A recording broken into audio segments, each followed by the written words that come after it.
May impeachment complaint po na i-file, i-refile ng mga complainant at willing po yung Makabayan Black sa Kamara na i-endorse ito.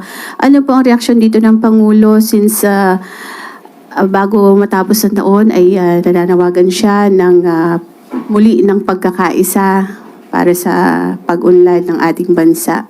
Ito po ba ay sa tingin ninyo makakatulong para dun sa hangarin ng administrasyon na unity at prosperity? Muli, hindi po sakop ng Pangulo kung sino man po ang magsasampa ng impeachment complaint laban sa Vice Presidente.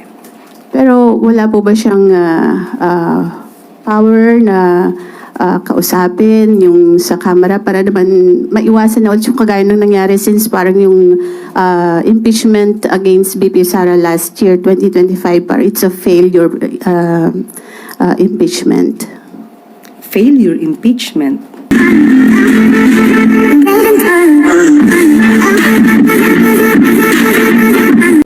Thank you po.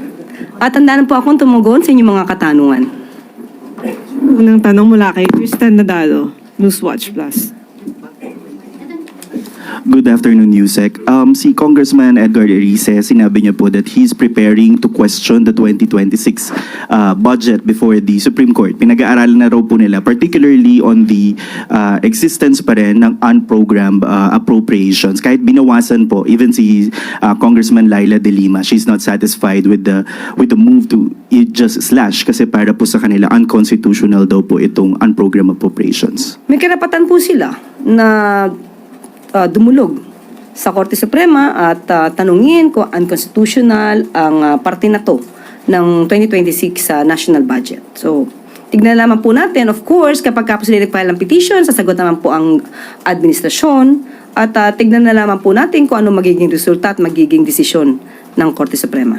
But sa ginawa pong pagre-review, pag-aaral ng Malacanang, is it confident that it can withstand legal scrutiny or even constitutionality concerns for yung 2026 budget? Opo. Confident po sila na ang ginawa po ngayon na budget ay ang pinakamalinis, pinakamaayos, at ito'y para sa taong bayan. So, confident po ang Pangulo. Sunod na tanong mula kay Left Narciso, DZRH.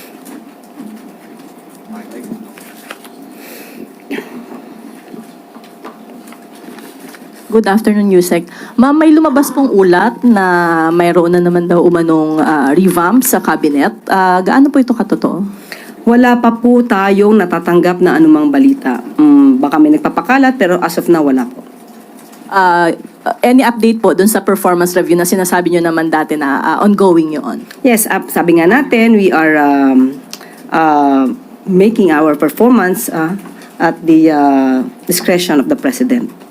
So, depende na po yan kung ano po ang makikita ng Pangulo. Pero as of now, wala po tayo nababalitaan, wala pong ipinararating na magkakaroon po ng cabinet revamp. Sunod na tanong mula kay Ann Soberano, Bombo Radyo. Yusek, magandang tanghali. Nagsalita na po at nagbigay ng kanilang mga pahayag ang karamihan sa mga world leaders kaugnay sa pag-aresto ng US forces kay Venezuelan President Nicolas Maduro. Ilang world leaders kinondena at nababahala sa aksyon ng Amerika. Ang iba naman ay nanawagan ng respeto sa international laws at ang iba naman ay pabor sa pag-alis sa pwesto kay Maduro. So sa panig po ni Pangulong Marcos sa Yusek, ano po ang kanyang naging pananaw sa issue nito? Sa ngayon po ay wala po ako maibibigay sa inyong tugon at hahayaan ko po itong issue po na ito. Anyway, this is about foreign policy. Ibibitawan ko po ang tanong na ito at ibibigay ko po sa DFA at sa Pangulo. Okay, salamat. Isang tanong mula kay Eden Santos, Net25. Yusek, good afternoon po. May impeachment complaint po na i-file, i-refile ng mga complainant at willing po yung Makabayan Black sa Kamara na i-endorse ito. Ano po ang reaksyon dito ng Pangulo since bago matapos ang taon ay nananawagan siya ng muli ng pagkakaisa para sa pag-unlad ng ating bansa. Ito po ba ay sa tingin ninyo makakatulong para dun sa hangarin ng administrasyon na unity at prosperity? Ang pagsasampa po ng impeachment complaint ng anumang grupo ay hindi po ito sakop ng Pangulo. Sa kasalukuyan ay wala po na pag-uusapan sa anumang meeting ang patungkol sa impeachment laban kay Vice Presidente. Pero ang tugon ng Pangulo sa lahat, ito po'y para sa lahat. Ang dapat managot ay dapat managot. Hindi po magkakaroon ng pagkakaisa kung may naiiwang issue na dapat na sagutin. So sa ngayon, muli, hindi po sakop ng Pangulo kung sino man po ang magsasampa ng impeachment complaint laban sa Vice Presidente. Pero wala po ba siyang power na kausapin yung sa Kamara para naman maiwasan na ulit yung kagaya ng nangyari since parang yung impeachment against BP Sara last year, 2025, parang it's a failure impeachment. Failure impeachment.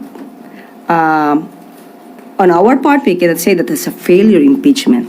There's still an ongoing pending case before the Supreme Court. Well, anyway, muli sasabihin natin, ano man na mangyari po tungkol sa impeachment, yan naman po ay nasa jurisdiction po ng Kongreso at ang kung sino man po ang magsasampa ng kaso na yan ay hindi po makikialam ang Pangulo. But muli, ulit-ulitin natin, ang Pangulo po, ang nais po niya, managot.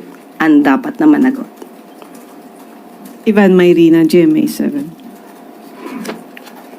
Yusek, during the holidays, hindi po tayo nakapag-briefing. So I think this is a good time to raise this question dahil nasa isip pa po siguro ng mga kababayan natin. Early December, nagbitaw po ang Pangulo ng statement very confidently na may mga mananagot at mga walang Merry Christmas sa mga kurakot. Lumipas po ang Pasko, ang nakakulong si Sara Diskaya. Ano ho ang tugon ng Pangulo dito na hindi ho yata nangyari yung kanyang ipinangako may mga walang Merry Christmas? Ang binanggit po ng Pangulo doon sa kanyang report ay sa mga taong nabanggit niya, marami ang hindi magiging merry ang Christmas. Wala naman siyang binanggit kung sino ang pangalan. Pero tandaan natin, sa higit na 4 na buwan, may mga nakulong. May mga warrants of arrest na na-issue. May mga nagtago.